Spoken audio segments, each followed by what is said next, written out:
शिवजी और कुबेर की कहानी। आज की कहानी देवों के देव महादेव भगवान शंकर के बारे में है, या यूं कहें कि भगवान शंकर और उनके भक्त कुबेर के बारे में है। शिव भक्तों को यह कहानी पूरी सुननी चाहिए। कहानी कुछ इस प्रकार है। कुबेर, जिनको धन के देवता कहा जाता है, वह यक्षों के भी देवता थे। कहते हैं कि लंका पहले कुबेर की थी। रावण ने जब लंका पर कब्जा किया और कुबेर को वहां से निकाल दिया, तो कुबेर को मुख्य भूमि की तरफ जाना पड़ा। प्रजा और राज्य को खोने के बाद कुबेर निराश हो गया था, इसलिए उसने भगवान शिव की आराधना और भक्ति शुरू कर दी। इस तरह से कुबेर एक शिव भक्त बन गया। कुबेर ने बहुत कड़ी तपस्या की और भगवान शिव को प्रसन्न किया। भगवान शिव ने उसकी तपस्या से प्रसन्न होकर उसे एक नया राज्य दिया और संसार का सारा धन उसको दे दिया। इस तरह से कुबेर धन का देवता बन गया और लोग धन के देवता कुबेर को एक समान मानने लगे। संसार का सबसे धनी व्यक्ति बनने के बाद कुबेर भगवान शिव को बहुत कीमती कीमती वस्तुएं चढ़ाने लगा। धीरे धीरे उसे लगने लगा कि वह शिव का इतना महान भक्त है और वह इतनी सारी बहुमूल्य वस्तुएं भगवान शिव को चढ़ाता है। लेकिन सत्य तो यह था कि भगवान शिव ने कभी भी उसकी चढ़ाई विभूति के अलावा किसी और वस्तु को छुआ तक नहीं था। कुबेर, जो यह मानने लगा था कि वह अब भगवान के लिए कुछ भी कर सकता है और उन्हें जो चाहे वह दिलवा सकता है। कुबेर एक बार भगवान शिव के यहाँ पहुंचा और उसने कहा, मैं आपके लिए कुछ करना चाहता हूँ।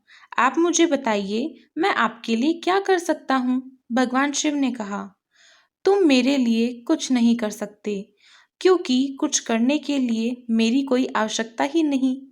लेकिन कुबेर शिवजी से बहुत आग्रह करने लगा कि वह उनके लिए कुछ करना चाहता है। दरअसल यह कुबेर का अहंकार बोल रहा था। भगवान शिव ने अपने भक्त को सही मार्ग पर लाने के लिए एक लीला रची। शिवजी ने कहा, देखो कुबेर, मुझे तो कुछ भी नहीं चाहिए। अगर तुम करना ही चाहते हो तो वह जो बालक है, भगवान शिव ने गणेश जी की तरफ उंगली दिखाते हुए कहा, वह हमेशा भूखा रहता है। उसे एक दिन अच्छे से पेट भर खाना खिला दो, बस इतना मेरे लिए काफी होगा। कुबेर ने मन ही मन सोचा कि भगवान ने मुझसे मांगा भी तो क्या, एक बच्चे को खाना खिलाने का, बस।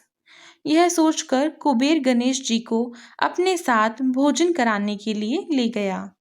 शुरू में कुबेर ने अपने कुछ रसोइयों द्वारा खाना बनाकर गणेश जी को स्वादिष्ट अन्न परोसा, लेकिन उसने देखा कि गणेश जी खाते ही जा रहे हैं। कई सैकड़ों रसोइयों को बुलाकर प्रचुर मात्रा में खाना बनवाना शुरू कर दिया।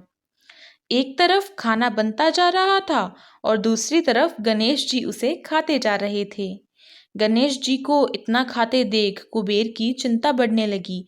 कुबेर ने गणपति से कहा, गणेश जी, आप रुक जाइए, इतना ज्यादा खाएंगे तो आपका पेट फट जाएगा। गणेश जी ने मुस्कुराते हुए कुबेर से कहा, आप मेरी चिंता मत कीजिए, आप अपना वचन पूरा कीजिए। मुझे भूख लगी है, मुझे खाना खिलाइए। कुबेर का अहंकार खत्म करने के लिए गणेश जी ने इतना खाना खाया कि कुबेर का सारा खजाना खत्म हो गया। यहाँ तक कि कुबेर को दूसरे लोगों से भी खाना मंगवाना पड़ा। कुबेर को इस बात का ज्ञान हो गया कि उसके विचार के छोटेपन की वजह से उसने अपने आप को भगवान शिव का महान भक्त समझ लिया था, जबकि सच बात तो यह थी कि भगवान ने जो कुछ उसे दिया है उसी का थोड़ा हिस्सा वो भगवान को दे रहा है, जबकि इस संसार का सारा धन भगवान के लिए एक तिनके भर के बराबर है। उसने भगवान शिव के पास जाकर अपनी गलती की माफी मांगी और उस दिन से उसकी जीवन की दशा बदल गई। दोस्तों, भगवान शंकर कितने दयालु और भोले हैं, इस बात से हम सभी परिचित हैं। वह अपने अच्छे और बुरे भक्तों पर अपनी दया दृष्टि रखते हैं। पूरी कहानी ध्यान से सुनने के लिए धन्यवाद। अंत में यही कहूँगी कि भोलेनाथ आप सभी को सुखी रखें और यदि आपको ये कहानी अच्छी लगी हो तो कृपया करके लाइक, शेयर एवं सब्सक्राइब कर लें, ताकि आप इसी तरीके की और नई-नई और रोचक कहानियाँ सुन सकें। और कमेंट बॉक्स में ओम नमः शिवाय ज़रूर लिखिएगा। हर हर महादेव। धन्यवाद।